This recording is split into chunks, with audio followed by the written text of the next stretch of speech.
नमस्कार मित्रों, मैं चंद्रशेखर। आज हम द्वादश भावाधिपति का विभिन्न भावों में स्थित होने के क्या परिणाम हो सकते हैं, इसके बारे में चर्चा करेंगे। हमने अभी तक 11 भावाधिपतियों को विभिन्न भावों में बैठ के अपने फल वो भाव के आश्रय से कैसा देते हैं इसको देखने का प्रयास किया। अब हम देख रहे हैं द्वादशाधिपति, इसे व्ययश कहते हैं, इसे प्रदेश का भी ग्रह कह सकते हैं आप।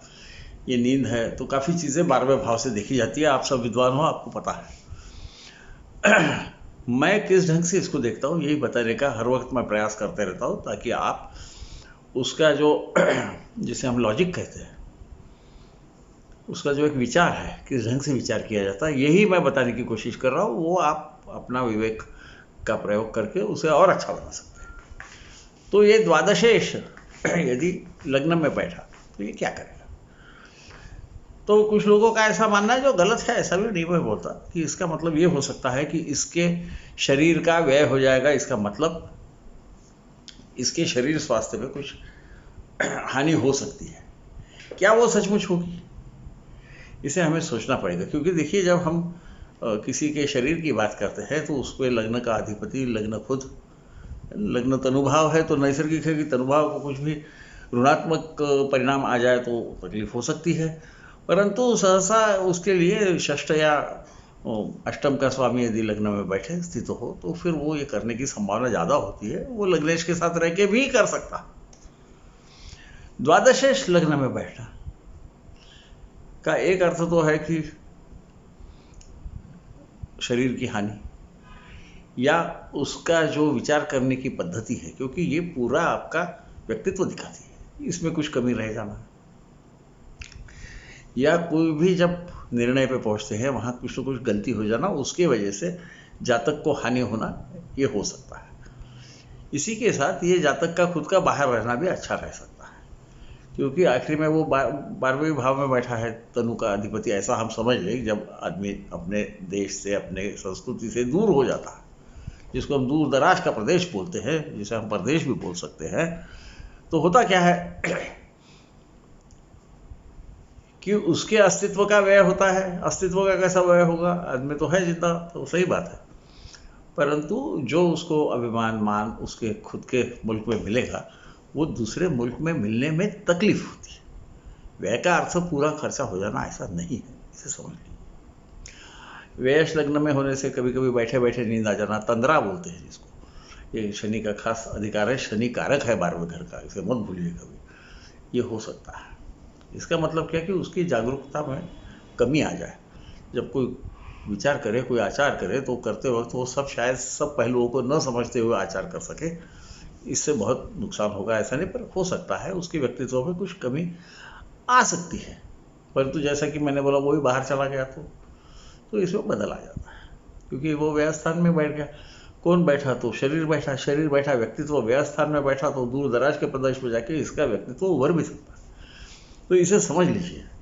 हर वक्त हम ऋणात्मक नहीं देखना चाहिए, हमने धनात्मक पहले देख रहे। ऋणात्मक के लिए तो जातक आता ही है हमारे पास। कोई तकलीफ होती है तब तो ज्योतिषी के पास जाते हैं, डॉक्टर और ज्योतिषी के पास लोग तभी जाते हैं, है ना। तकलीफ नहीं हो तो कोई नहीं जाता, जाना भी नहीं चाहिए, ऐसा मेरा मानना है।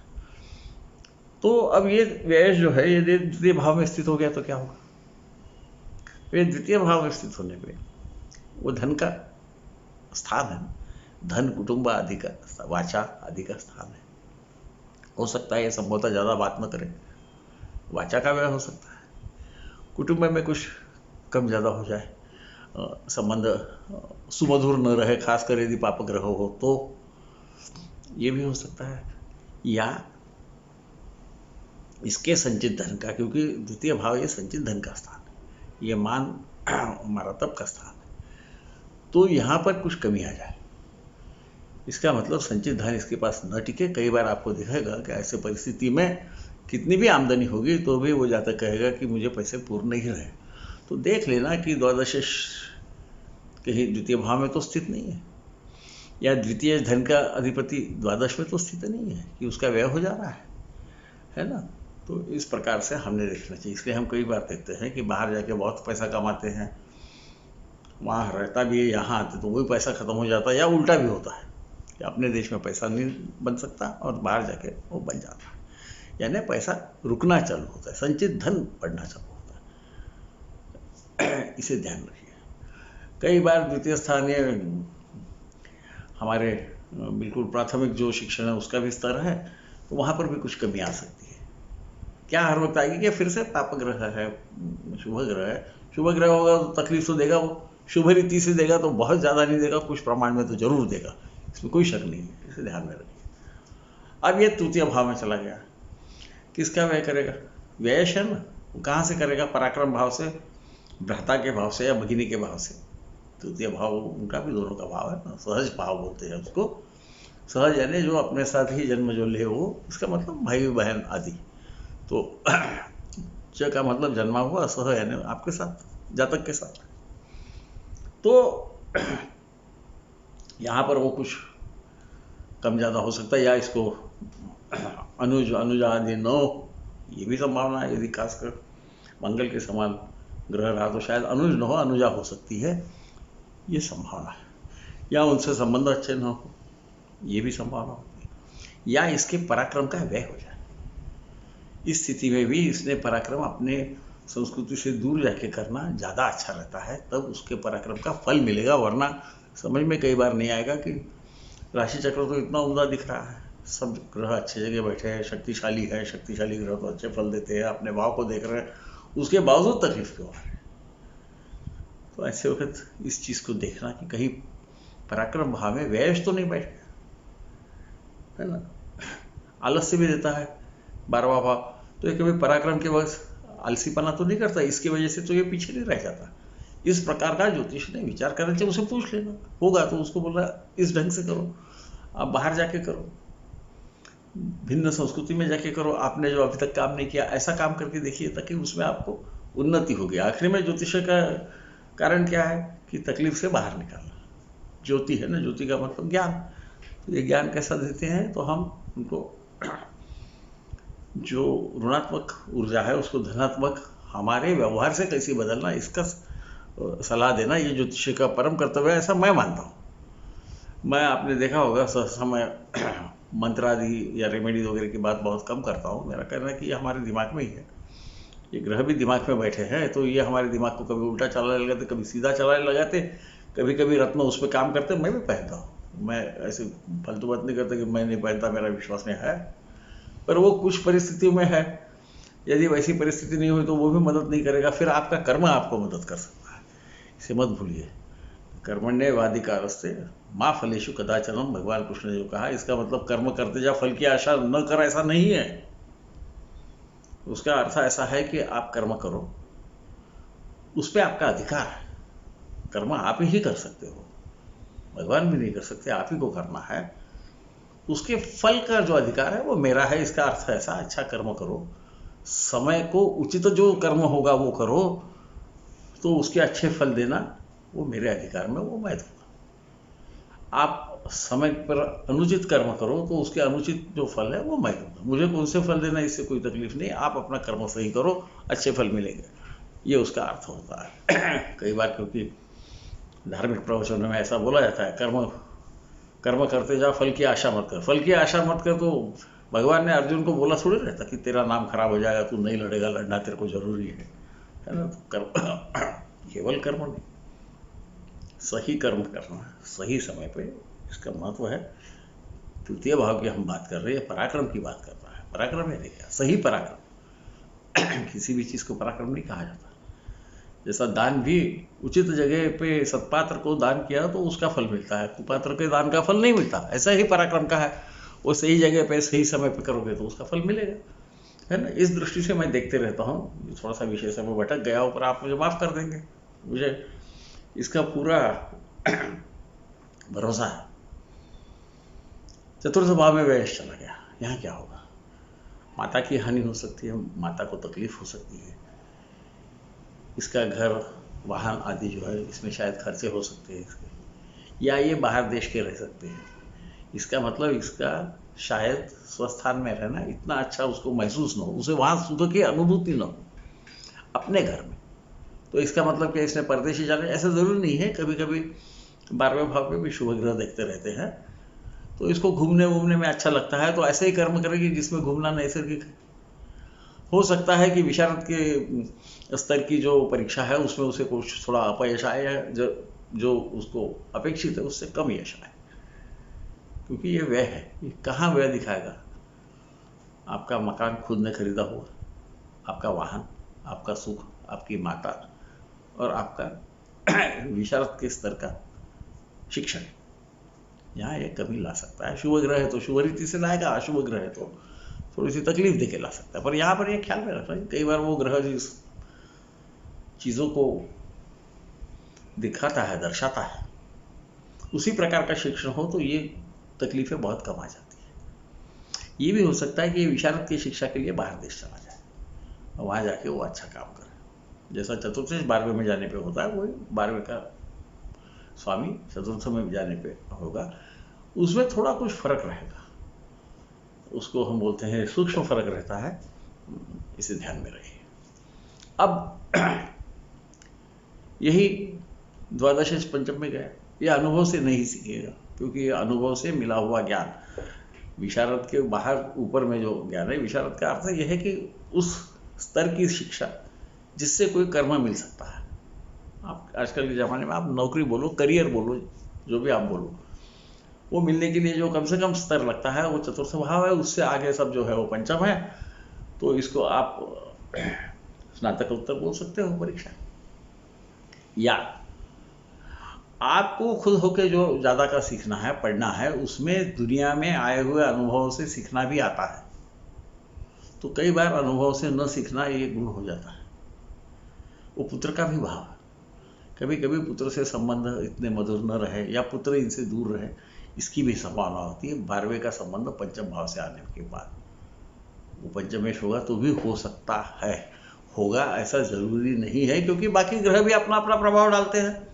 ये जो भी हम देख रहे हैं यहाँ, हम ये सोच रहे हैं केवल द्वादशीश वहाँ बैठा है, कोई ग्रह उसको कुछ अच्छा नहीं कर रहा, बुरा नहीं कर रहा, कुछ भी नहीं कर रहा, है ना। क्योंकि ऐसे हम एक एक ईंट एक के ऊपर एक रखते जाएंगे तब हमें पूरा जो मकान है उसका स्वरूप दिखना चालू हो जाएगा। या जैसा वो दरी वगैरह बुनाई करते हैं ना, या गलीचे बनाते हैं, तो देखिए वो पहले कुछ नहीं दिखता, वो अलग अलग धागे रहते हैं, वो ऐसा ऐसा खींचते जाते हैं, वो उनका फिर एक अत्यंत सुंदर रूप बनते जाता है। तो ये अलग अलग हमारे को दिया हुआ है। मैं उनको अलग अलग इसीलिए बोलता हूँ कि ये सब धागों को इकट्ठा करना आपका काम है विवेक से। कि चतुर्थ यहाँ बैठा, ये ग्रह यहाँ पे बैठा, ये ग्रह इसका मालिक होके बैठा, इसका कारक होके बैठा। ये हमने अलग अलग इसके विषय पे हमने भाषण दिए हैं। इनको एकत्र करके और अपना विवेक का इस्तेमाल करके राशि चक्र पे उसे देखिए, हो रहा है क्या, हो रहा है तो उसे आत्मसात कर लीजिए।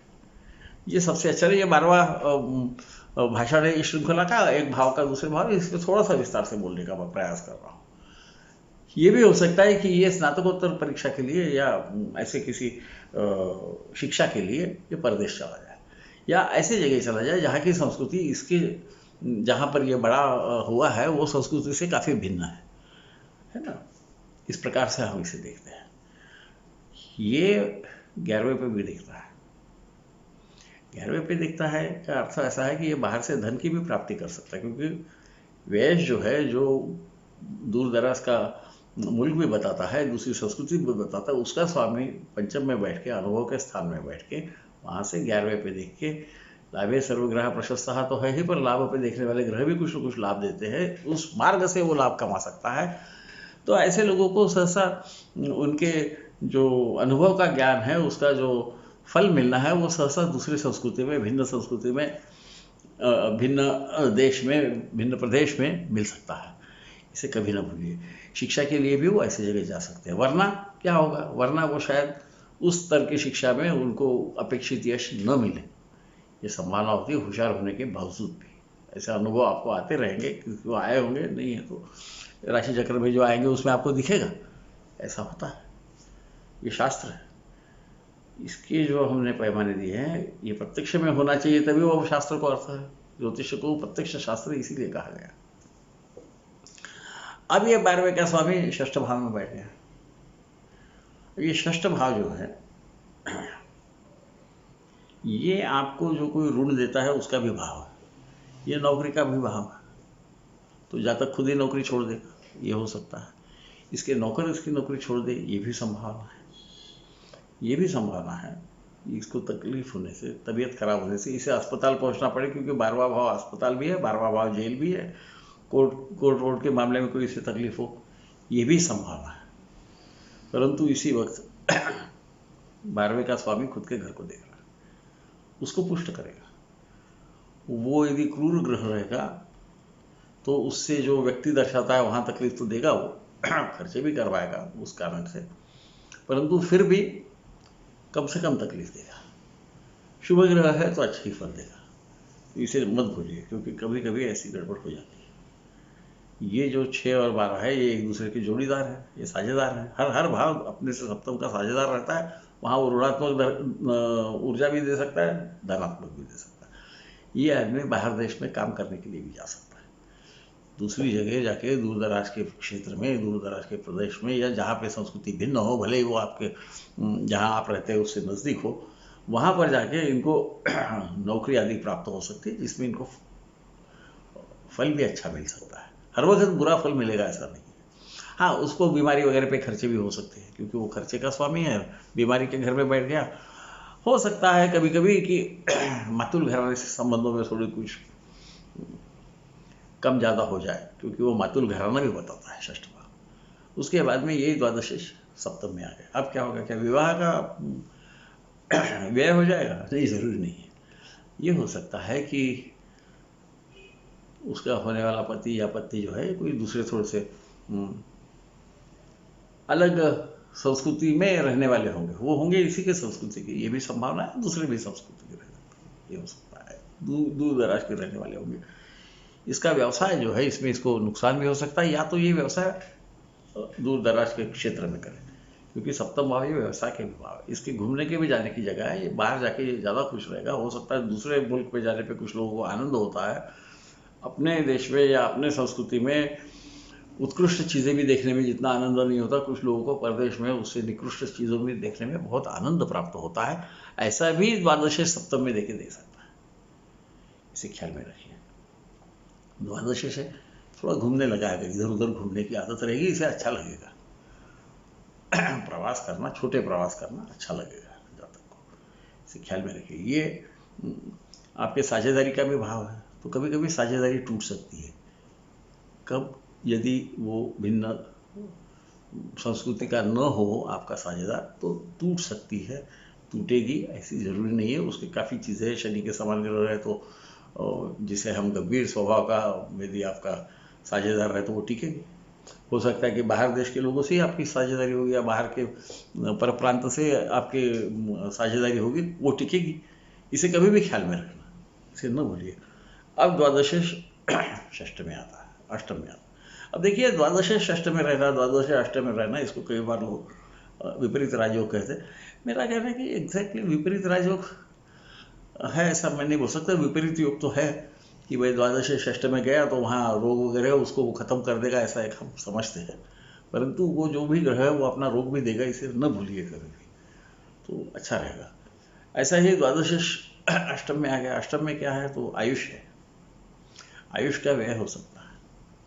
एक आपकी विरासत है, विरासत का व्यय कर सकता है। 2, या कहीं अचानक से, क्योंकि वो अचानक चीज़ें होने का भी स्थान है, भाव है, अष्टम भाव है ना। हमें विरासत भी अचानक ही मिलती है, कोई जब जाता है तभी मिलती है, ऐसी नहीं मिलती है ना। तो वो चोर का धन भी है, तो आपकी चीज़ें गुम जाने की वजह से नुकसान होना ये हो सकता है। कब होगा? द्वादश का स्वामी है, अष्टम में बैठा है, तो शायद प्रवास में कभी चीज़ें गुम जाना या नुकसान हो जाना या चोरी हो जाना, ये संभावना है, केवल संभावना है, इसे ख्याल में रखिए। क्योंकि यहीं से वो द्वितीय भाव पे भी देखता है, तो ये जो द्वादश है अपने जहाँ पे बैठा है, जहाँ देख रहा है वही अपने फल देगा, तो ये व्यय कहाँ से कराएगा? तो संचित धन से कुछ ले जाएगा। ये संभावना केवल है। अनपेक्षित परदेश भी ये आदमी जा सकता है, इसे ध्यान में रखिए। हर चीज़ का जैसा ऋणात्मक ऊर्जा है तो धनात्मक भी है। तो ऐसे लोगों को यदि परदेश या दूसरे संस्कृति में जाने का मौका आ जाए तो उन्हें जरूर लेना चाहिए, उसका उनको फायदा होगा। और वो मौका सहसा अचानक आएगा, उन्होंने सोचा नहीं ऐसा आ सकता है, इसकी संभावना है। इसलिए इसको हर वक्त बुरा मत समझिए। है ना। निद्रा का रोग हो सकता है, क्योंकि 12वां भाव जो है ये निद्रा दिखाता है। अचानक अस्पताल में जाना, अचानक, ये संभावना है, ये संभावना का शास्त्र है, इसे ख्याल में रखिए। ग्रह क्रूर है, शुभ है, किसका स्वामी, ये सब किसका कारक है, ये सब मिलकर आखिरी का हमें परिणाम मिलता है। अब ये 9वें भाव में चला गया। द्वादशेश 9वें भाव में जाने से भाग्य का व्यय होता है या पिता का व्यय होगा, ऐसा समझा जाता है। जरूरी नहीं है, पिता से दूर जाके काम कर सकता है, वहाँ पे भाग्य का उदय होगा। ऐसे लोगों का भाग्य का उदय सहसा अपने देश से, संस्कृति से, अपने स्थान से दूर जाके होता है। थोड़ा दूर जाएगा तो थोड़ा थोड़ा तो भाग्य का फर्क पड़ेगा, उनको अनुभव आएगा। यदि ये प्रश्न है कि मेरा भाग्योदय हो ही नहीं रहा, मैं इतनी मेहनत कर रहा हूँ, तो देखिए कि कहीं ये अपने पिता के नज़दीकी तो नहीं रह रहे। तो हो सकता है कि इस पर कुछ न कुछ तकलीफ लाएंगे, पितृसुख में कमी लाएंगे। पितृसुख में कमी कब होगी, बच्चा जब कुछ कमाएगा नहीं, कुछ करेगा नहीं, उसका भला नहीं होगा, तो पिता को तो दुख होगा ही होगा। अब पिता को दुख होगा तो बच्चे को भी दुख होगा। तो पितृसुख का अभाव भी हो सकता है। जब पितृसुख के अभाव के अनेक अर्थ हैं, उसमें पिता का न होना भी है, परंतु क्रूर ग्रह है, शुभ ग्रह है, इसका सारासार विचार करके विवेकपूर्ण इसका निर्णय किया जाए। अब ये द्वादश दशम भाव में चला गया, इससे क्या होगा? ये तो कर्म का क्षेत्र, तो ये कोई काम ही नहीं करेगा, ऐसा नहीं। ये मान स्थान भी है ना। द्वादशेश जब मान स्थान में बैठेगा तो इसका मान कहाँ होगा? द्वादश भाव में होगा। द्वादशेश वहाँ बैठा है, वरना क्या होगा, ये जो काम करेगा उसका उसे चाहिए उस प्रकार का मान नहीं मिलेगा। उसको अंग्रेजी में एप्रिसिएशन बोलते हैं, सराहना बोलते हैं। ये काम तो करेगा पर उसकी सराहना नहीं होगी। कहाँ नहीं होगी? उसके क्षेत्र में नहीं होगी। इसकी सराहना ये दूर होने की संभावना ज़्यादा है। ऐसे लोगों को भी ये फायदा। आपको लग रहा होगा मैं हर एक को दूर भेजा, ऐसा नहीं। हर एक का 12वां करो, ऐसा नहीं होता। कई बार वो 12वें का जो स्वामी, वो पंचमेश भी रहता है, तो हमने पंचमेश की भी देखे कि वो क्या कर सकता है। तो इन दोनों को हमको सामंजस्य करके बाद में हमारा भविष्य कथन का फल बताना चाहिए, ऐसी मेरी धारणा है। और मुझे लगता है कि आप अभी तक यदि देख रहे होंगे सब मेरे लेक्चर्स, तो शायद आपको भी लगता है कि मैं कुछ बिल्कुल गलत नहीं बोल रहा हूँ, कुछ तो कुछ उसमें अर्थ है। इसको काम भी बाहर से आ सकता है। काम बाहर से कैसा आ सकता है? तो वो अनेक रीति से आता है। पहले ज़माने में बाहर के कंपनी की कोई एजेंसी मिल जाती थी, या बाहर से आई हुई कोई स्कूल है जिसके जो मालिक है वो बाहर से, दूसरे प्रदेश से, दूसरे देश से आए हुए, वो आपको नौकरी पे रख लेते थे। यदि आप स्कूल में जाते हो तो दूसरे सरकार की, दूसरे प्रदेश के सरकार का कोई ऑफिस है, दफ्तर है, उसमें नौकरी मिल जाती थी। तो ऐसा मत समझिए कि ये असंभव चीज़ है और हर वक्त हमें परदेश ही जाना चाहिए। इसमें कुछ न कुछ सांस्कृतिक बदल का संबंध आएगा, और वहाँ पर इस जातक को अपना जो उसने काम किया है उसका श्रेय मिलेगा। अपने मुल्क में इसको ये मिलने की संभावना कम होती है, उसकी वजह से वो बेचारा परेशान रहता है। तो इसे समझने की कोशिश कीजिए। ये व्यय चतुर्थ भाव पे भी देखता है। नैसर्गिक है कि मुझे यदि मेरे काम का श्रेय नहीं मिले, ऐसा मुझे यदि लगता है, वो सही है गलत है वो बाद में देखेंगे।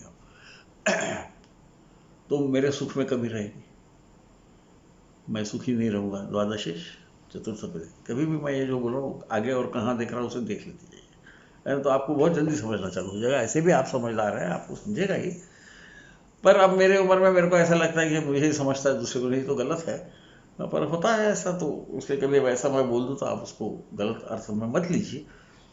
अब इसको 11वें में हमने पहुँचा दिया, क्या करेगा? लाभे सर्वग्रह प्रशस्त। लाभ में सब ग्रह प्रशस्त है। काहे के लिए प्रशस्त है? आय देने के लिए या लाभ देने के लिए प्रशस्त है। अब ये सुनने का भी स्थान है, तो कभी कभी सुनने की जो क्षमता है वो आगे जाके कम हो सकती है, इसे मत भूलिए। व्यय काहे का करेगा? वो तृतीय भाव में, जिस 11वें में जो भी है उसका करेगा। बड़ा भाई होगा, उससे हो सकता है उससे संबंध इतने मधुर न हो। शुभ ग्रह है तो शुभ रीति से मधुर न होंगे, अशुभ ग्रह है तो झगड़े होकर मधुर न होंगे, इतना ही होगा। इसको जो लाभ होना है ये दूसरे संस्कृति से आएगा। तो इस प्रकार से इसका विचार करना, वरना ये सोचते हैं कि भाई मुझे कुछ लाभ नहीं हो रहा, मेरी कैपेसिटी है, मैं काम करता हूँ, पढ़ा लिखा हूँ, उस हिसाब से मुझे आय नहीं होती, उस हिसाब से मुझे लाभ, मेरे कर्म का जो धन है वो मुझे उस हिसाब से नहीं मिलता। शून्य रहेगा का? शून्य भी कभी कभी रह सकता, पर उस हिसाब से नहीं मिलेगा, ये तो पक्का है। तो फिर ये कहाँ ढूंढना? तो ये किसका अधिपति है? अच्छा, द्वादशेश 11वें में बैठा है। द्वादश भाव जो भी दिखाता है उसका जो लाभ है वो मुझे वो 11वें से लाभ देगा। कहाँ से? तो अपने तरीके से देगा। वो अस्पताल है, वो जेल है, वो स्वप्न सृष्टि है, वो वर्चुअल वर्ल्ड जिसको हम बोलते हैं। जैसा हम वर्चुअल वर्ल्ड में बात करते हैं ना, मैं यूट्यूब पे बात करता हूँ तो मैं तो मेरे छोटे गांव में कस्बा आप बोल सकते हैं, दिल्ली वाले या बम्बई वाले, हम तो उसको महान शहर बोलते हैं। प्रभु रामचंद्र ने भी उसका उल्लेख किया है विदर्भ का। परंतु मैं यहाँ हूँ, आप वहाँ हो, आप वहाँ सुन रहे हैं, तो मैं तो परदेश में ही काम कर रहा हूँ, है ना। तो इस प्रकार से भी आप कर सकते हैं। आजकल के ज़माने में ये ज़्यादा हो गया है क्योंकि उसको आउटसोर्सिंग आजकल बोलते हैं ना, तो आउटसोर्सिंग कर सकते हैं। ये भी आदमी काम कर सकता है। तो इस प्रकार से उसे हम सलाह दें, क्योंकि आपके पास तकलीफ वाला ही आने वाला है। समझे? ये भी ख्याल में रखिए कि 11वां भाव ये षष्ठ से षष्ठ होने से वो रोग देने की संभावना है। टांग में भी तकलीफ हो सकती है कभी कभी, पाँव में कुछ तकलीफ हो सकती है। शनि वगैरह समान ग्रह रहा तो उसके संबंध में होगा, जो ग्रह है उसके समान में कुछ तकलीफ दे सकता है, देगा। ऐसा जरूरी नहीं। आपका लग्नेश और लग्न यदि बलवान है तो शायद वो तकलीफ कम प्रमाण में देगा। शून्य तो किसी को नहीं है। हम बच्चे रहते हैं, दांत आते हैं तो सर्दी हो जाती है ना। तो शून्य कुछ भी चीज़ नहीं है। आपका अपयश भी शून्य नहीं है, यश भी पूर्ण नहीं है। हर चीज़ में थोड़ी कमी और थोड़ी ज़्यादा रहती है। वो जब अच्छे प्रमाण में होती है तो हमें अच्छा लगता है, हम उसको यशस्वी इंसान कहते हैं। अब ये 12वें का स्वामी 12वें में बैठ गया। कुछ लोगों का कहना है कि 12वें का स्वामी 12वें में बैठना अच्छा नहीं है। मैं ऐसा नहीं समझता, क्योंकि ये 12वें भाव का स्वामी ना और भी किसी भाव का अधिपति रहता है। सूर्य और चंद्र यदि छोड़ दें हम, तो किसी न किसी भाव का अधिपति रहता है। सूर्य वहाँ होगा तो नैसर्गिक है कि पिता का कारक होने से वो पिता से दूर काम करेगा। चंद्र होगा तो माता या मातृभूमि से दूर काम करने की संभावना ज़्यादा रहती है। वो अच्छा रहता है, वरना इनकी अनबन हो सकती है। ये विषय से थोड़ा सा दूर है, पर सूर्य और चंद्र को एक ही भाव है, इसलिए मैं कर रहा हूँ। और 12वें का स्वामी 12वें बैठे, 12वें भाव को पुष्ट करेगा। पुष्ट करेगा यानी क्या? संभवतः वहाँ कुछ न कुछ अच्छा देगा। वो क्या अच्छा देगा? खर्चा कम कराएगा, है ना, दुख कम कराएगा। अब मैं तो आपको पता है, मैं किसी भी चीज़ को बहुत बड़ी करके बताने की मुझे आदत है। समझो इसको जेल भी हो गई तो इसको जल्दी रिहा हो जाएगा, क्योंकि अस्पताल में गया है तो जल्दी वहाँ से वापस आ जाएगा। ये संभावना रहती है, क्योंकि व्यय का व्यय है ना। तो व्यय का व्यय यानी क्या? यानी व्यय होगा फिर उसका भी व्यय होगा, तो कुछ तो भी थोड़ी बहुत तकलीफ होगी, तो बहुत ज़्यादा फिक्र करने वाली नहीं होगी। हाँ, उसका कुछ खर्चा उसके बीमारियों पे, कोर्ट की केसेस में, इसमें होगा, क्योंकि वो आखिर में षष्ठ पे देख रहा है ना। व्यय षष्ठ पे देखेगा, कुछ तो करेगा। शून्य कुछ भी नहीं होता। मैंने जैसा बोला है कि कुछ भी शून्य होता नहीं है, किसी के भी आयुष्य में नहीं है। भगवान का भी आप चरित्र देखोगे, उनको भी तकलीफ हुई है, उन्होंने तकलीफ से मार्ग निकाला है। हम मार्ग निकालने की बात कर रहे हैं। इतना कह के मैं इसे यहीं विराम देता हूँ। आपने अब तक बड़े प्यार से सुना, मुझे सराहा, इसके लिए धन्यवाद। शुभ रजनी।